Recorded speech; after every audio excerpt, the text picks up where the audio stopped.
Lección 4. Efectos externos. El estudio del equilibrio general competitivo o walrasiano que hemos realizado en la lección 0 y así como el análisis del bienestar, la elección y el bienestar social en la sesión 1 y 2 ha sido estudiado bajo circunstancias en las que no existen los fallos del mercado, eh, entre los cuales tenemos los efectos externos, la presencia de bienes públicos, la desigualdad distributiva, la presencia de monopolios o la asimetría de información. En esta oportunidad nosotros vamos a estudiar los efectos externos. ¿Qué cosa es lo que nosotros entendemos por efectos externos? Nos referimos cuando las acciones económicas de un agente afectan positiva o negativamente las posibilidades de consumo, de producción de otro agente económico. Por ejemplo, eh, la producción que realiza una empresa y que genera contaminación puede afectar la salud de las familias, o el uso del agua por parte de alguna empresa puede afectar a otra empresa que utiliza dicho elemento como insumo para producir. Todo el análisis de equilibrio competitivo entonces debe reevaluarse en términos de la existencia de las externalidades. Estas externalidades pueden ser positivas cuando los efectos difusión o efectos externos benefician a los otros agentes, o son negativas cuando le generan costos. Entonces tenemos externalidad en el consumo cuando el efecto recae sobre la función de utilidad de otro consumidor. Por ejemplo, el ruido que genera el consumo de ciertos agentes sobre otros consumidores. O también tenemos la externalidad en la producción, como les mencionaba, el caso de una empresa que utiliza agua o contamina el agua y que luego es utilizada por agricultores y afecta su productividad. Entonces, dada la existencia de esos efectos externos, la pregunta es si los equilibrios walrasianos siguen siendo eficientes en el sentido paretiano, aún con la existencia de esos efectos externos. Pues justamente la existencia de estos efectos externos va a cuestionar eh, el primer teorema fundamental del bienestar, pues este ya no se cumple.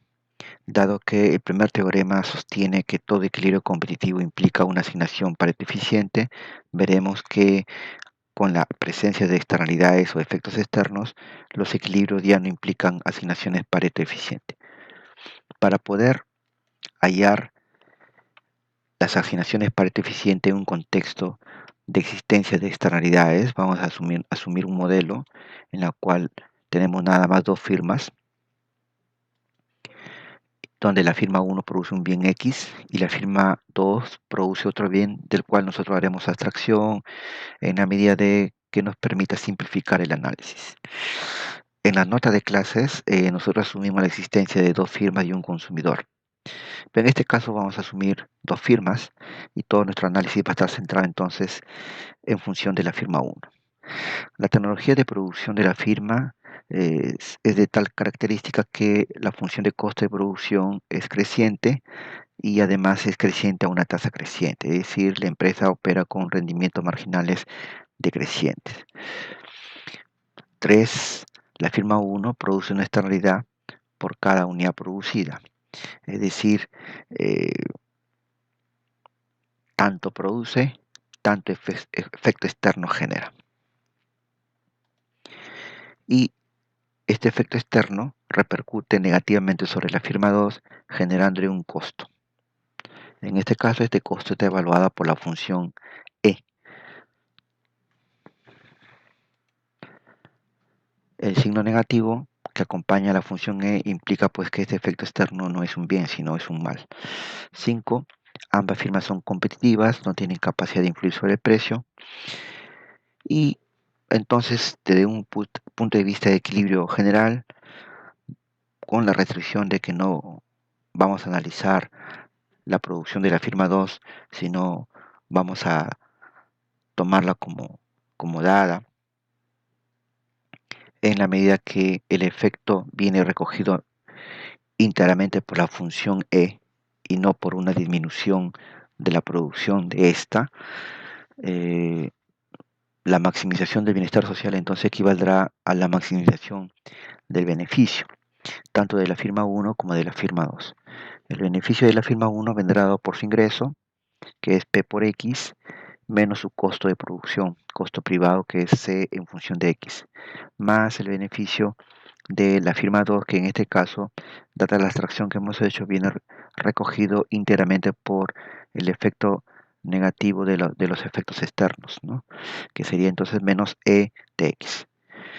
Entonces, si hallamos la condición de primer orden, podemos hallar el nivel de producción Pareto óptimo. En este caso, tendremos, digamos, si es una especie de función de beneficio social, entonces tendremos variación de pi respecto a x, ¿no? Respecto a x, esto nos va a quedar p menos c' de x y menos e' de x. E' de x. Todo esto igual a 0.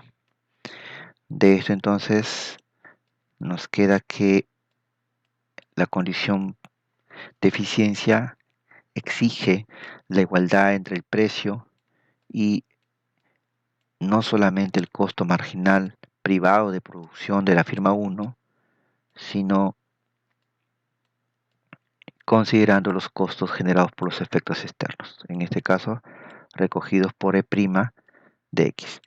A esto de aquí es lo que vamos a llamarle costo social marginal. Entonces la condición Pareto óptimo exige la igualdad entre el precio de mercado del producto y el costo social marginal, de cual despejamos entonces la cantidad producida eficiente, que garantiza la eficiencia, será igual entonces a la inversa o a la recíproca, ¿no es cierto?, de la función S', donde S' es el costo social marginal, que es el costo privado marginal más los costos generados por los efectos externos. Muy bien.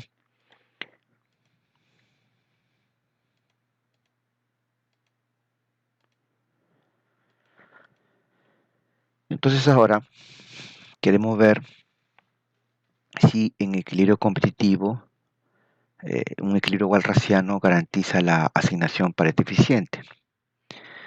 En equilibrio competitivo lo que tendremos será lo siguiente, ¿no?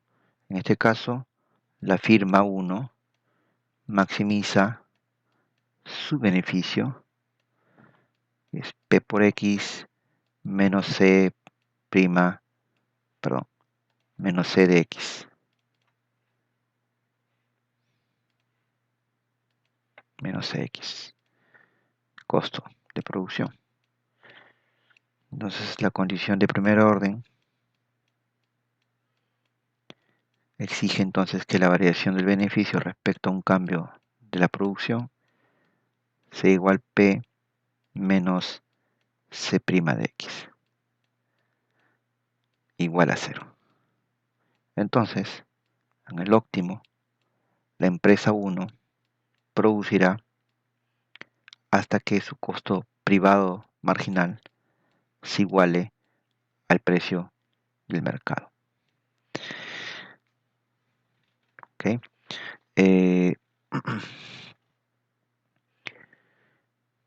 Lo cual nosotros obtenemos el nivel de producción de la firma bajo las condiciones de equilibrio, que será la recíproca de la función de costo marginal.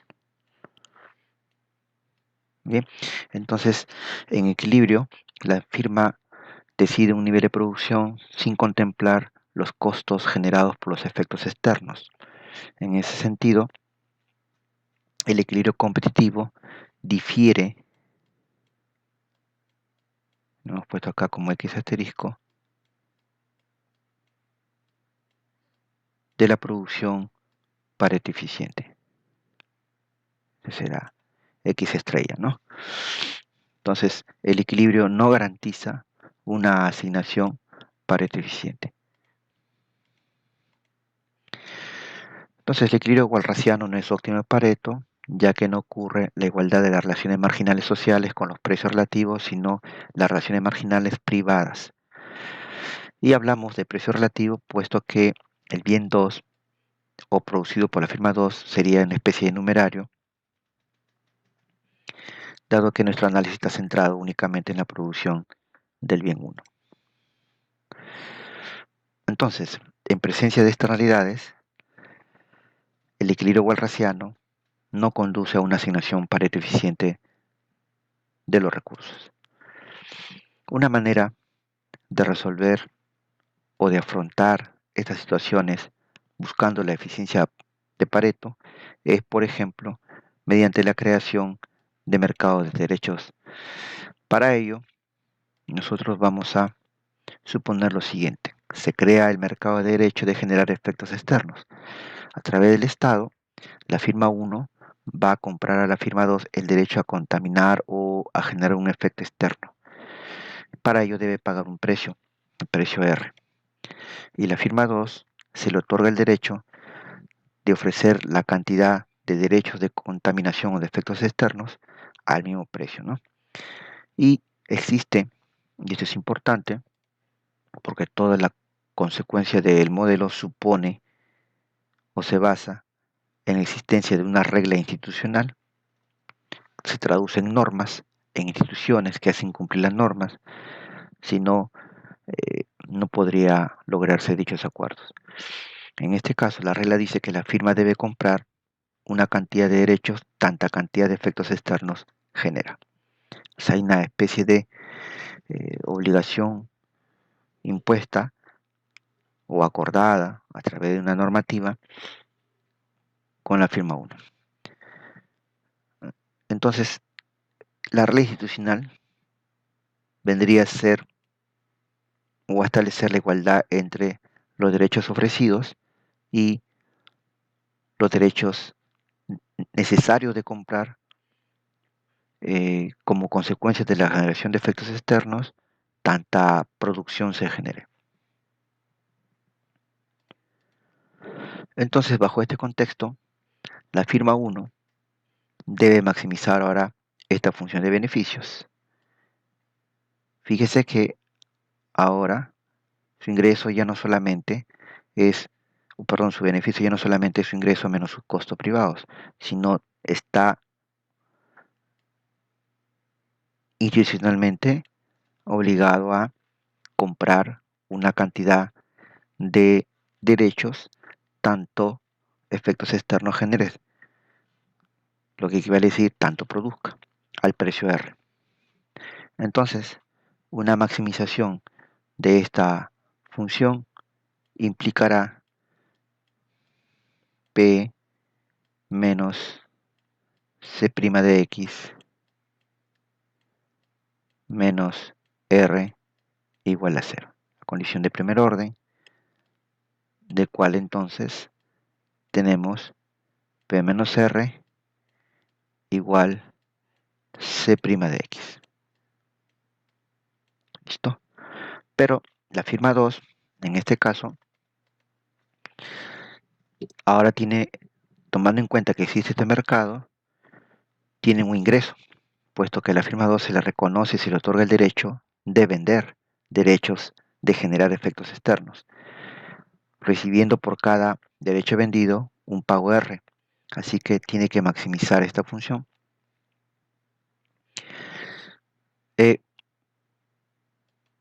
Con el añadido de que los derechos que venda serán tanto derechos se generan, es decir, se cumple la regla institucional. Por lo tanto, entonces, la función que maximiza la firma 2 es eligiendo un nivel de derechos ofertados. En este caso, tendremos entonces R menos E' de XD.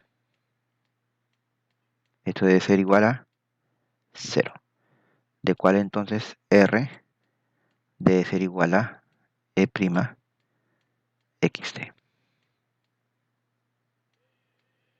Entonces, esta es la ecuación 1, ecuación 2, y dado la regla institucional que tenemos aquí, entonces tendremos P igual a C' de X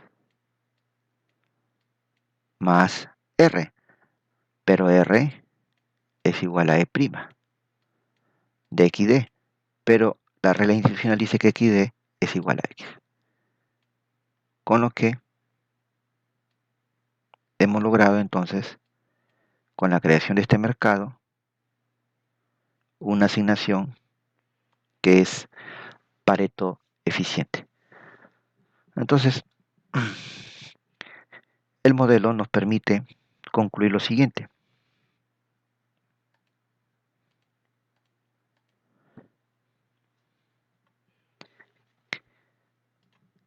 que en equilibrio competitivo, en la que se ha creado mercado de derechos sobre la generación de efectos externos,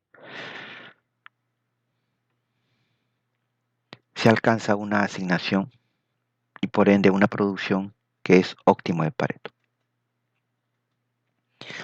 Esto supone, para alcanzar esta situación, supone la existencia de la regla y su cumplimiento.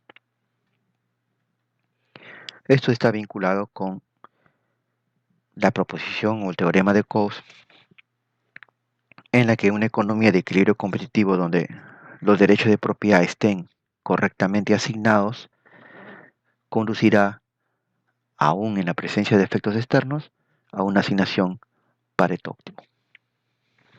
Digamos que si una empresa contamina el agua que es utilizada por otra empresa, si le asignamos la propiedad a la segunda empresa del agua que discurre sobre su propiedad, entonces esta podría negociar o vender los derechos de contaminación alcanzando un precio que permita compensar los efectos negativos que generan las externalidades sobre su actividad.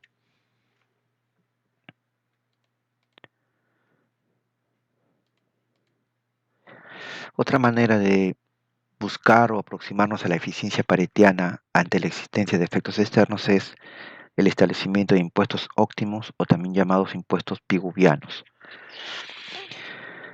Llamamos impuesto óptimo a aquel que se obliga a pagar a la gente que genera un efecto externo tal que asigne eficientemente los recursos. Esto exige entonces que el impuesto que se establece no puede ser cualquier impuesto, sino tiene que ser de un valor igual al perjuicio generado sobre el otro agente por cada unidad de efecto externo que se genere.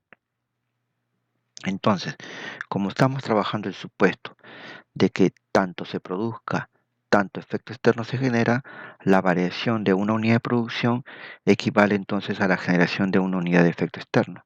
Por lo tanto, cada unidad de efecto externo genera un costo igual a E' de X. En consecuencia, el efecto sobre la firma 2 es igual en términos físicos a E' de X. Pero dado que el bien 2 es un numerario, entonces E' a su vez representa el costo impuesto sobre la firma 2 por parte de la firma 1. En consecuencia, el impuesto óptimo será aquel cuyo monto sea igual al costo que la firma 1 impone a la firma 2 por cada unidad producida del bien X. Este es el impuesto entonces que deberá pagar la empresa 1 o la firma 1. Entonces la optimización de la firma deberá contemplar ya no solamente de la firma 1 el precio al cual vende, sino el precio menos el impuesto, menos su costo de producción. Porque cada unidad vendida, él no va a quedarse con P, sino se va a quedar con P menos tau, porque el resto va al Estado. Entonces acá, si hallamos la condición de primer orden,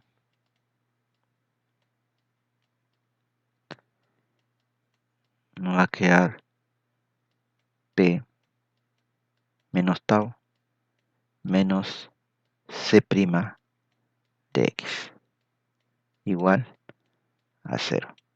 Y de aquí llegamos a esta condición óptima de la firma 1. Muy bien, pero por tanto entonces P debe ser igual a C' de X más tau.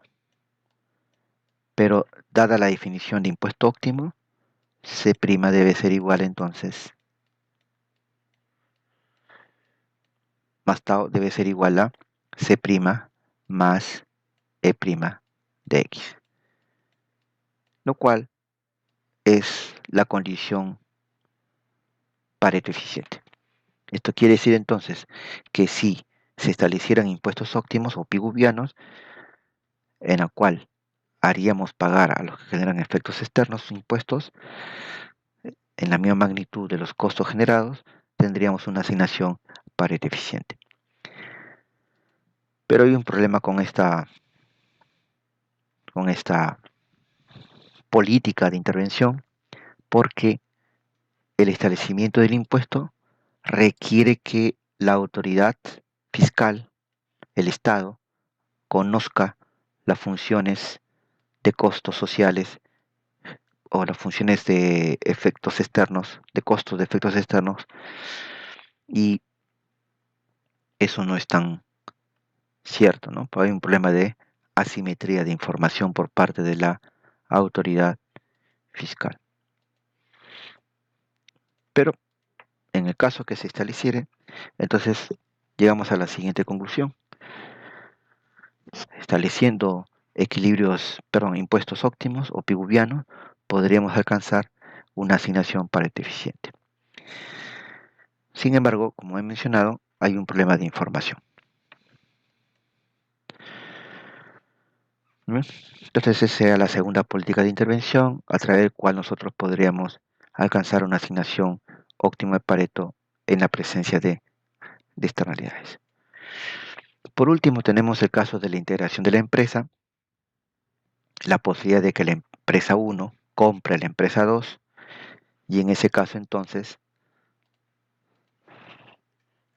la firma 1 internaliza los costos generados por los efectos externos. Entonces, la función que va a maximizar la firma sería equivalente en este caso a nuestra función de beneficio social, puesto que estamos trabajando con dos firmas nada más. Entonces sería su ingreso menos su costo de producción y menos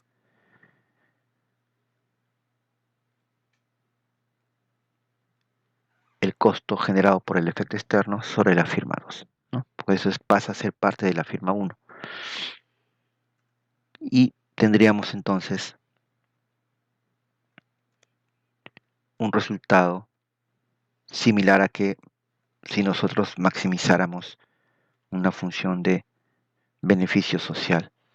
Porque en este caso particular está coincidiendo el modelo con el supuesto de que solamente tenemos dos firmas en la economía, ¿no? Pero eso no siempre se va a presentar de esta forma. Y así entonces, si la empresa 2 se integra a la empresa 1, produciría hasta un nivel en la que tendríamos un nivel de producción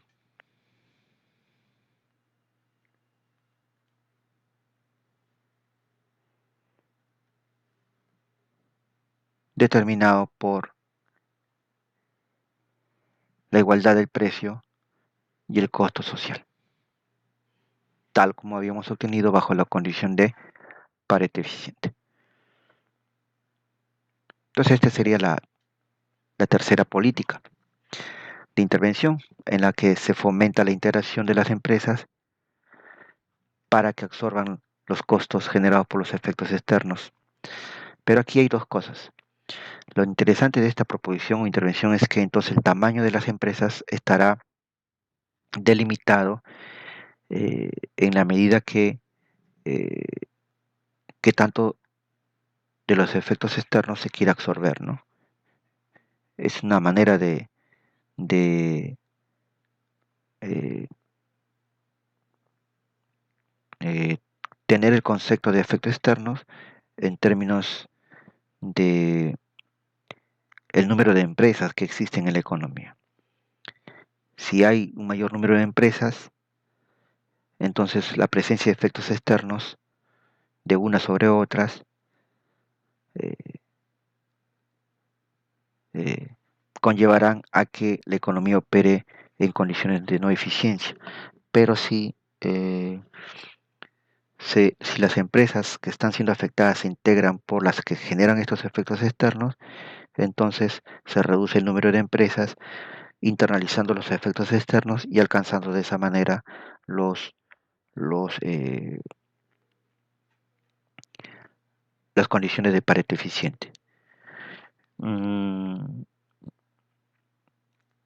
hay un tema acá, que todo esto, siempre y cuando las empresas sean precios aceptantes, pero la integración de empresas podría conllevar a que estas empresas adquieran dominio de mercado y por lo tanto ejercer un poder de influencia sobre el precio.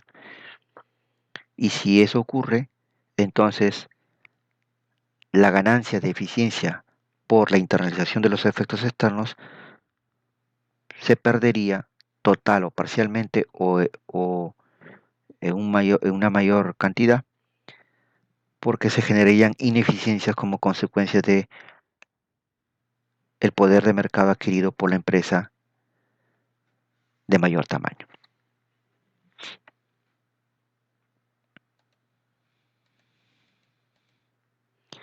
Entonces, la empresa crecerá de tamaño hasta que se internalizan todas las externalidades de la producción, conduciendo a resultados eficientes, ¿no?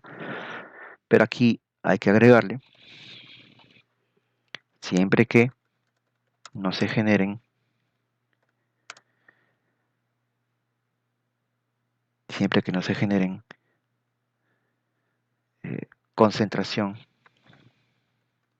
y poder de mercado, porque se generarían pérdidas de eficiencia en estos. Muy bien, esa es la clase de efectos externos.